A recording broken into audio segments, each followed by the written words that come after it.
It's time to meet the faces behind the microphone on the Rural Radio Network. On the Rural Radio Network. The Rural Radio Network. On the Rural Radio Network. We're on the Rural Radio Network. On the Rural Radio Network. On the Rural Radio Network.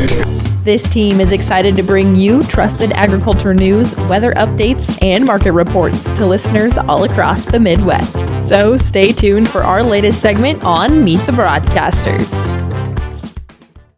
Good morning. I'm joined by Rebel Sjeklocha as we are going to kick off our Meet the Broadcasters segment. So, Rebel, why don't you give us a little insight about your position with Rural Radio Network and a little bit about what you do?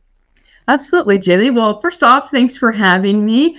I started my work with the Rural Radio Network actually as a college intern, similar to the experience that you're having now, and kind of progressed through that experience, found that I really enjoyed broadcasting and media. And so today in my full-time role, I get to embrace a lot of the things that I learned as an intern, but also get to have some creative freedom on those fronts too. So currently I produce a variety of programs, many of them related to rodeo and Western events. So weekly I produce the Nebraska Rodeo Update. That's just a program that focuses on rodeo news, results, standings, those types of fun stories. I also produce a couple podcasts. So my official title is podcast host / multimedia producer. So whatever fits in that realm is kind of what I get to do every day. So I produce a Western lifestyle podcast called Breaking the Barrier. And then I also have a lot of fun helping out with the Building Nebraska podcast, which is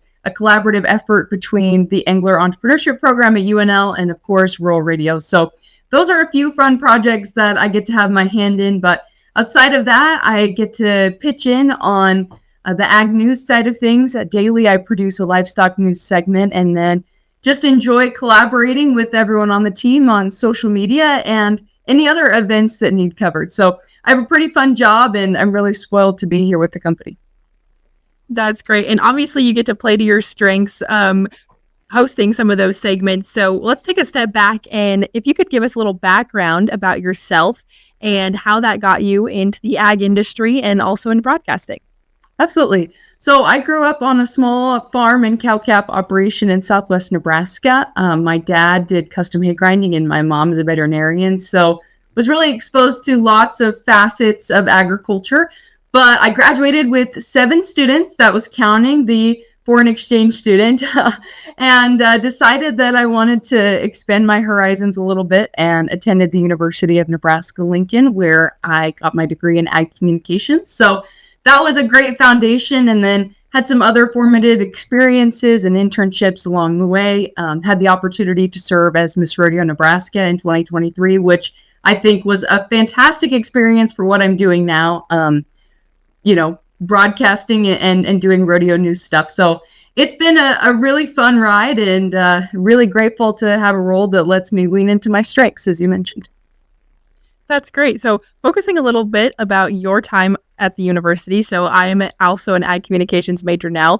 What were some of your favorite classes or experiences that truly helped you get to where you are now? Well, interestingly enough, I had the opportunity to take a podcasting class, which was really interesting. At that point in time, I hadn't done any work in Adobe Audition or any audio editing. So that was a really great foundational course that taught me real world things that I'm actually able to apply in my job today. Other classes that I really enjoyed were entrepreneurial classes. I think whether you're, working a traditional 9-to-5 job or you are starting your own business, I think there's a lot of concepts that kind of cross over in that element. But I really enjoyed my time at the university and felt like I got to experience a variety of things that have helped me, certainly professionally. And you also mentioned that you had several internships. How have those built upon each other, and how do you use those to really find what you like to do? Yeah, internships are so fun. In fact, that's probably what I miss about college the most is the opportunity to try something out for 2 or 3 months and then get to go try something new right after that. So I had, in addition to interning with the Rural Radio Network, I had a few other internships that really kind of helped me steer myself or my trajectory in the way that I wanted to. So I got to intern with the Cowboy Channel through the NFR in 2020, which was held in Texas instead of Las Vegas. So that was a unique, adaptable experience all on its own. And then continued work with them through the American Rodeo, which is a large production also that takes place in Texas. From there, I got to work at Adams Land and Cattle and Gros Cabot on the recruitment and communications side. And, just a few other experiences that sprinkled throughout that really helped me decide, initially in college, I thought that I wanted to go to law school or maybe go into event planning, which both of those are on absolute opposite sides of the gamut. But through trying things and through some very helpful and patient mentors, I was able to kind of hone in on my passion for media and communications, and here we are. That's great. And so also focusing on your time as Miss Rodeo Nebraska with the high school finals rodeo coming up and a lot of those activities. I actually have a couple family members that were Miss Rodeo Nebraskas in the past. And so it's really cool to see what skills you gained throughout of that. So how did that really connect you to some of the projects that you were able to take on and bring to the Rural Radio Network? Absolutely. Well, I didn't know you were related to any former Miss Rodeo Nebraska, so that's really cool. I would love to chat more with you about that. But I think Miss Rodeo Nebraska, or the experience of being Miss Rodeo Nebraska, is really the most formative internship, we'll put that in quotation marks, that anyone could have, because you really get to dip your toe into a lot of different areas. First and foremost, you get experience interviewing and public speaking, which are universal skills no matter what career path you decide to go into. Of course, it's very helpful in my role today, but I think it would have been just as helpful had I not been in a media role. But in addition to that, my role as Miss Rodeo Nebraska was really to bring awareness to rodeo, agriculture, and the Western way of life. So what that means in a practical sense is my job was to get people in the stands at rodeos, because ultimately that's how rodeo communities generate funds. It's how communities experience a positive impact from hosting rodeo, and it's how cowboys and cowgirls get paid. So I really had to learn how to be a salesman of sorts, which was out of my comfort zone, either selling rodeo to other people or on a more practical side, learning how to generate and maintain sponsorship dollars. That was hugely formative. But I think more than anything, what transcends that experience to today are the relationships I formed with contestants, committee members, fellow queens, rodeo enthusiasts, what have you, that make my job much more fun and much easier. When I'm reaching out to someone for an interview, if I can have a few contacts in common or have interacted with them before, it makes that experience a lot more fun and also gives me more context when I'm visiting with them. That's great. And so obviously building your connections and putting together some of these interviews, have you worked on a story or had a certain interview that truly stuck out to you or was maybe your favorite?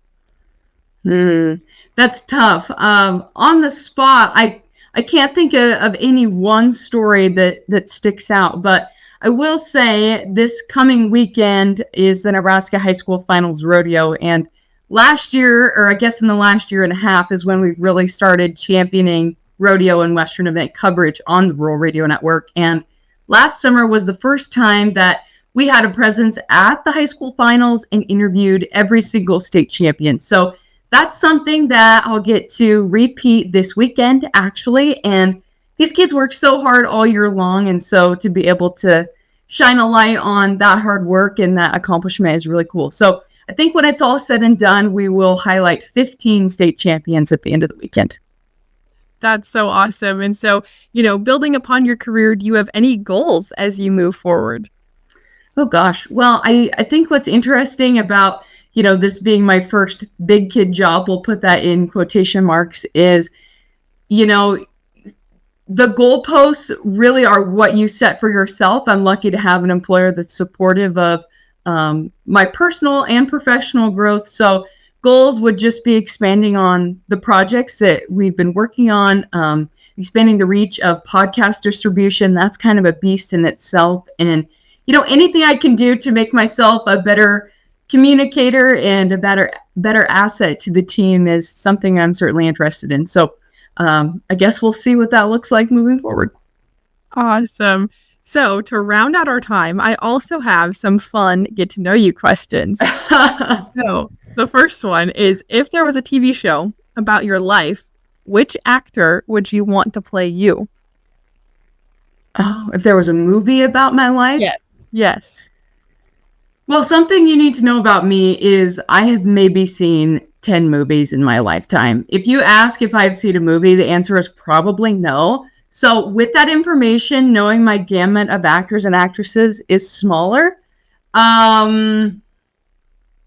we'll just say we don't look alike at all. But if Sandra Bullock had a blonde wig, I would be honored that she would play me. We don't resemble each other. Yeah. I would enjoy that, I think. That's a great choice. That's a solid choice. Well, then my next question of if you have a favorite book, movie, or TV show, then it sounds like maybe some of the pickings might be a little slim, but... Oh, gosh. My favorite book, honestly, is Lonesome Dove. It's a classic. Everyone needs to read it before they watch the movie. I just said that I don't watch movies, but I have watched Lonesome Dove, and I think everyone should, but I don't think they should watch it without reading the book first. That's great, honestly. If you have a favorite ice cream flavor, what is your favorite ice cream flavor? Oh, that's easy. Mint chocolate chip. That's a good pick. Yeah. My family would get the mint chocolate chip cones from Swan's all the time. Oh. My little brother is obsessed with them. I don't think he could live without them, honestly. All right. And if you could have a lifetime supply of anything, what would it be? A lifetime supply of anything? I think laundry soap. I hate buying laundry soap. It feels like such a waste of money. So I would definitely lean into that. That's fair, honestly. All right. So before I let you go this afternoon, what is maybe a piece of advice that you would like to share, or anything else that the listeners of Rural Radio Network should know about you?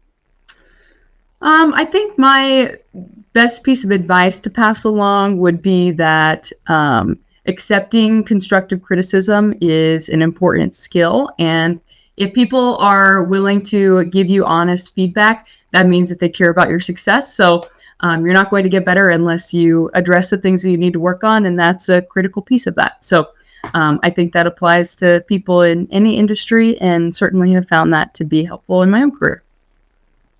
That's great. Well, thank you so much for joining me today. And I can't wait to have everyone get to know you better. Thank you so much. Thanks, Jaylee. Thank you for watching, and tune in next week for our next segment on Meet the Broadcasters.